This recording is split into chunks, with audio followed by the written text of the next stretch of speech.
Double the stencils, double the fun.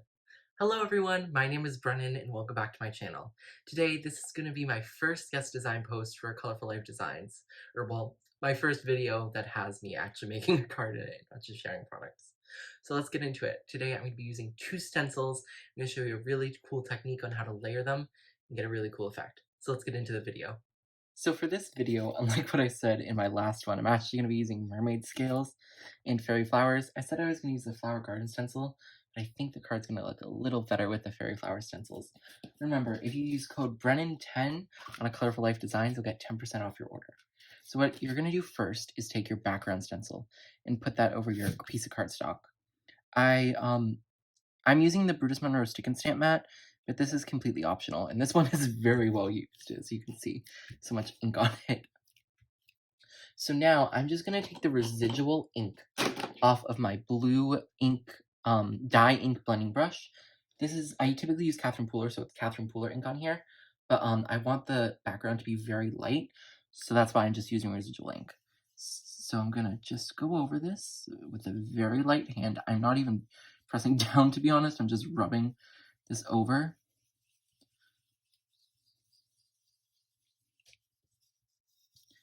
And almost done.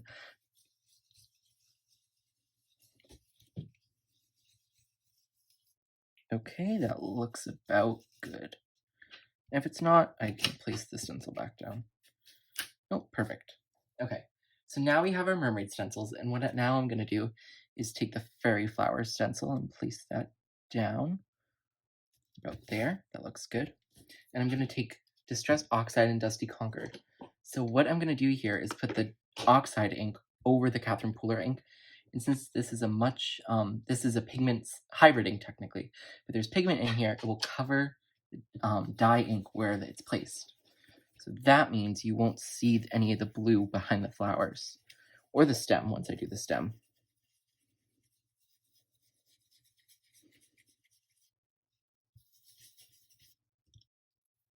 So as you can see, it's just the purple you see, not the blue, where the purple is. Now I'm going to do the second flower.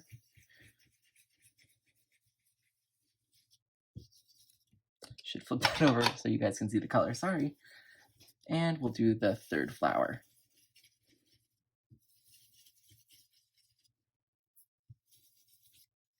Okay, so now I'm going to grab a mini ink blending tool just so I can get into these little areas. I probably don't really need a mini one, but it's just so I don't get too much green on the flowers themselves. As you can see, the green also completely covers the blue.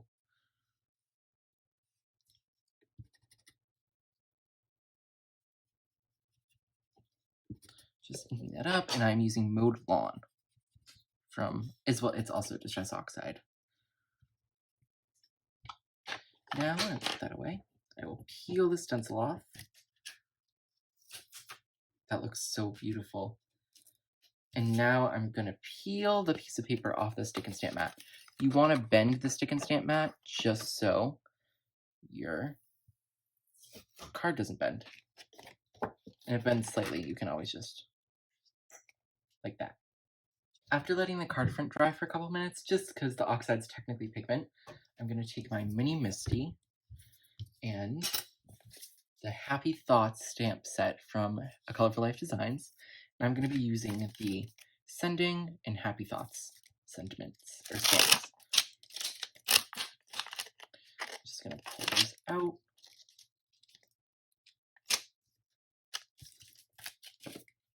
If you've never used a Misty before, you're just going to want to put the card front in the corner and then use the magnet to hold it in place. Now I will put the 2 stamps down. I'm actually going to stamp the Sending first, just so I can get it where I want it, and then I will do the Happy Thoughts.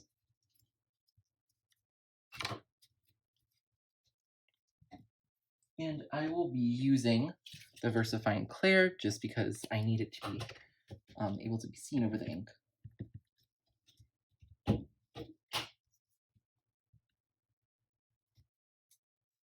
Wonderful. That's a great impression. I'm just going to do it one more time.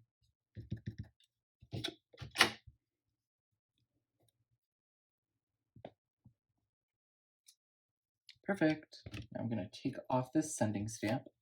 And these are photopolymer stamps, and they are such high quality. Now I'm going to put down the happy thoughts. That looks about good.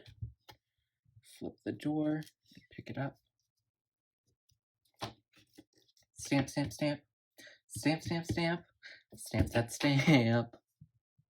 Now we're going to press it down onto the card front. That looks great. I'm just going to do it one more time.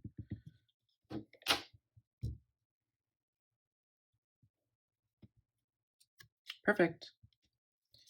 Now I'm just going to let this dry because, once again, pigment ink and it needs to dry for a little while. Now all that's left to do is to add my signature black border. I pretty much do this on every card now, y'all. I don't even know how pink ink got onto the back of that. And I was using pink earlier in the day, but not on this card. Maybe it was from my stick and stamp mat. Remember, code Brennan10 will get you 10% off at a Colorful Life Designs. I know I'm saying that like every second, but just want to make sure you guys get the best deal, because if you don't know, I love to save money. And now we're going to just glue the back of this card front. I always try to find the best crafting deals. And I typically post them on my Instagram if they're really good. So you can head over there and follow me. That link will be in the bio. It will be in the description for this video. Not my bio. I can't even think, y'all. I'm a little cuckoo.